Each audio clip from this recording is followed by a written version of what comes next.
Assalamualaikum warahmatullahi wabarakatuh. Hari ini kita akan melanjutkan kuliah kita yang berjudul Metamorfosis pada amfibi dan serangga. Ya, masih bersama saya Fajar Oktawidarta. Kita akan melihat beberapa karakteristik dari metamorfosis pada amfibi dan serangga. Mari sama-sama kita pelajari lebih jauh. Adapun yang menjadi indikator dari pembelajaran kita hari ini adalah yang pertama, menjelaskan pengertian metamorfosis. Yang kedua, membedakan metamorfosis sempurna dan metamorfosis tidak sempurna. Yang ketiga, menjelaskan metamorfosis pada amfibi. Yang keempat, menjelaskan metamorfosis pada serangga. Jadi, keempat indikator ini yang akan kita kejar dalam pembelajaran kita hari ini. Tetap perhatikan, tetap dengarkan dengan baik-baik. Kita lanjutkan. Nah, pertanyaan pertama tentu, apa itu metamorfosis?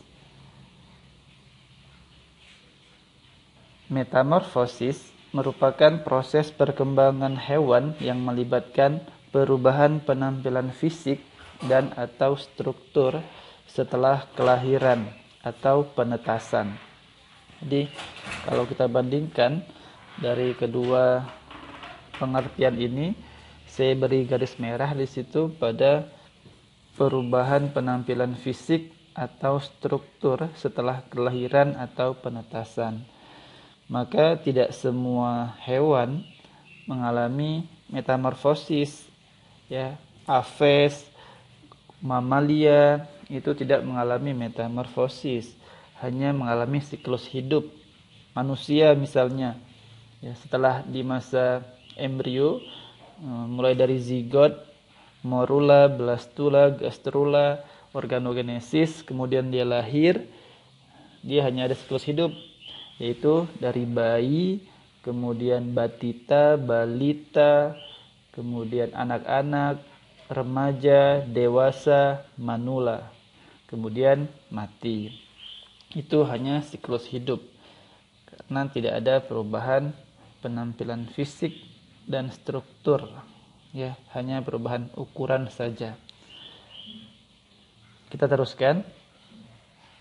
Nah, metamorfosis itu sendiri terbagi dua. Ada yang namanya metamorfosis sempurna atau disebut juga hulu metabola, yaitu perubahan hewan yang melalui 4 tahapan. Jadi ciri khasnya kalau metamorfosis sempurna itu dia melalui 4 tahapan pertumbuhan.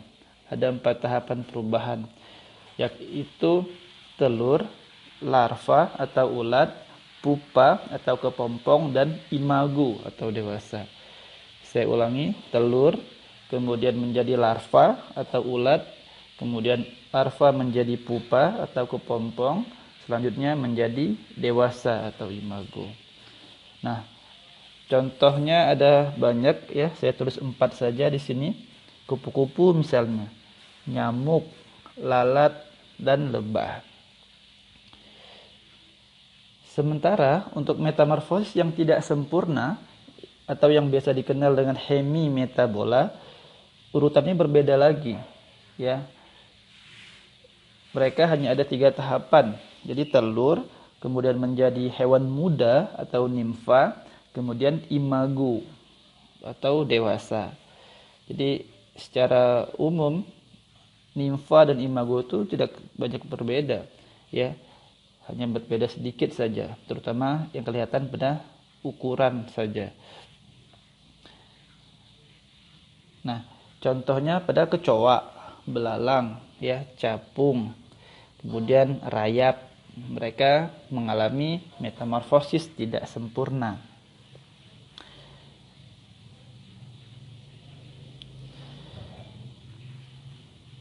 Nah, teman-teman, sekarang kita lihat metamorfosis pada amfibi, ya, bagaimana perubahan fisik dan struktur dari amfibi. Kita mulai dari kata. Nah, kata mengalami metamorfosis yang sempurna ya, untuk kelompok amfibi.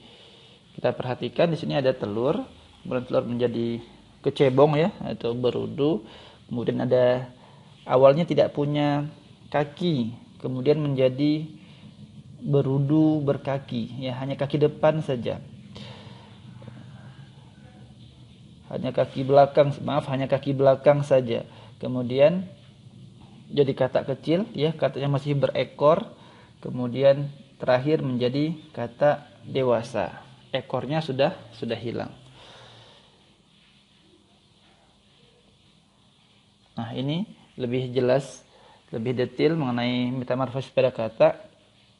Kita sudah tahu tentunya kata dewasa itu mengalami fertilisasinya, pembuahan itu di luar tubuh ya, di dalam air. Makanya namanya fertilisasi eksternal. Ini telur kata. Kemudian perhatikan berudu masih di dalam jeli telur. Nah, sudah mulai terbentuk berudunya. Kemudian berudu muda masih memiliki insang. Setelah lebih besar, insang mulai menghilang dan diganti dengan paru-paru.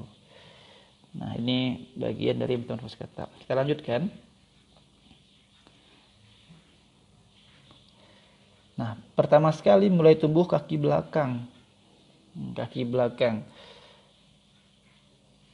Jadi kaki belakangnya itu berkembang ya. Terus dia panjang. Kemudian mulai ada kaki depan. Kaki depan mulai terbentuk. Selanjutnya sudah mirip kata dewasa tapi masih berekor. Nah, itu seperti yang ada terlihat dipegang oleh tangan itu, katanya masih berekor.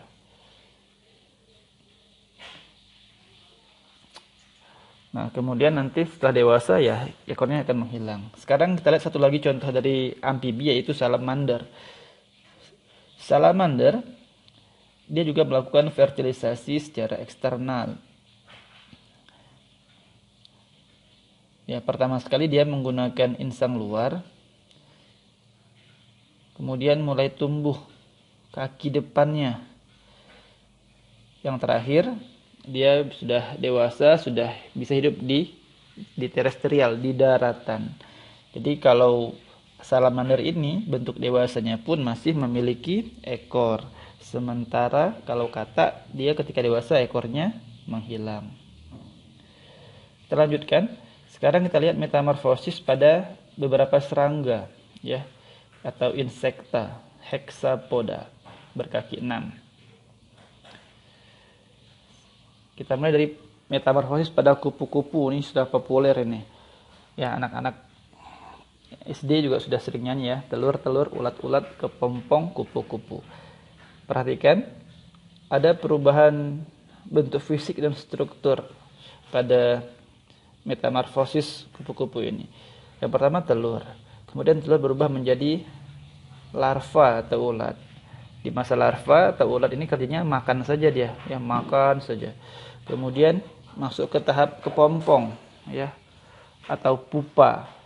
Pada tahap ini dia berdiam diri, ya, tidak lagi makan, tapi dia berdiam diri. Kemudian mulai terjadi perubahan-perubahan dalam tubuhnya hingga akhirnya dia keluar berupa kupu-kupu yang cantik. Nah, kupu-kupu akan terus melakukan siklus hidup seperti itu terus. Selanjutnya kita lihat pada lalat misalnya. Lalat juga mengalami metamorfosis yang sempurna. Ya, lalat dewasa bertelur, kemudian telurnya menjadi larva atau ulat, kemudian larvanya menjadi kepompong, kemudian menjadi lalat dewasa. Jadi lalat juga mengalami metamorfosis sempurna.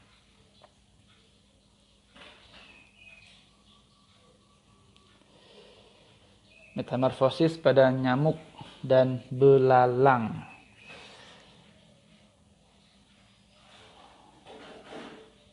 Nah, silakan nanti Anda pelajari metamorfosis pada nyamuk dan belalang.